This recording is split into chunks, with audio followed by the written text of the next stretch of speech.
Henri Konan Bédier, le stratège silencieux qui a tout vu, tout vécu. 1993.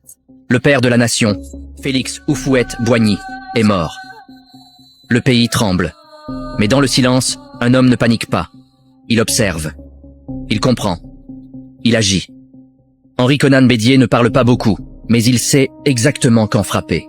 En 48 heures, il devient président, sans guerre, sans scandale, juste la loi.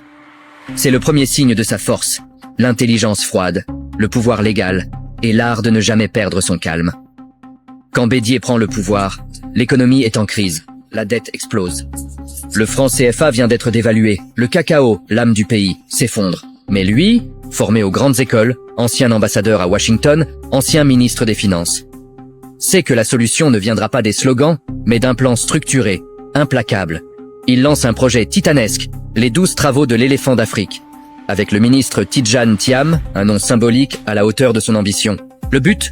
Relancer l'économie par la rigueur, l'agriculture, l'éducation, les infrastructures. Il privatise des entreprises publiques, négocie avec le FMI, relance les grands chantiers abandonnés. Et surtout, il investit dans l'humain. Pour Bédier, le développement n'est pas une promesse, c'est un devoir.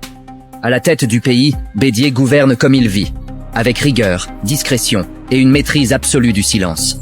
Pas de grandes envolées, pas de guerre de mots, mais une volonté d'acier. Son objectif ? Préserver l'unité, renforcer l'État, défendre l'identité ivoirienne. L'ivoirité, pour lui, c'est la protection, un bouclier dans un monde en mutation. Officiellement pour valoriser la culture ivoirienne, mais dans les faits, une barrière invisible, une exclusion politique. Ce qui devait unir divise, ce qui devait protéger exclut. Bédier ne voit pas le feu qui couve sous les cendres. Il pense stabiliser la maison, mais il enflamme les fondations. Mais il voit plus loin, plus grand, numérisation de l'administration, sécurité alimentaire, insertion des jeunes dans l'économie, valorisation des femmes rurales, et surtout, indépendance financière. Son but ? Sortir définitivement le pays du joug des dettes et lui redonner sa fierté. 24 décembre 1999, la fête s'éteint et le régime tombe. Un coup d'état militaire met fin à 6 ans de pouvoir.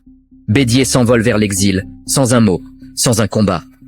L'homme du consensus est balayé par le fracas des armes. Le sphinx de Daoukro est réduit au silence. Depuis Paris, il attend, il lit, il écrit. Et quand le temps est venu, il revient, non pas pour régner, mais pour peser. En 2010, il fait alliance avec Alassane Ouattara, son ancien rival. Le silence fait la paix. Et Bédier redevient faiseur de rois. Bédier n'était pas un révolutionnaire. Il était un héritier, un penseur, un joueur d'échecs dans une partie de dames. Il a chuté, il s'est relevé, il a observé, pesé, influencé jusqu'à la fin. Parce que dans les grandes maisons africaines, c'est toujours le vieux qui parle en dernier.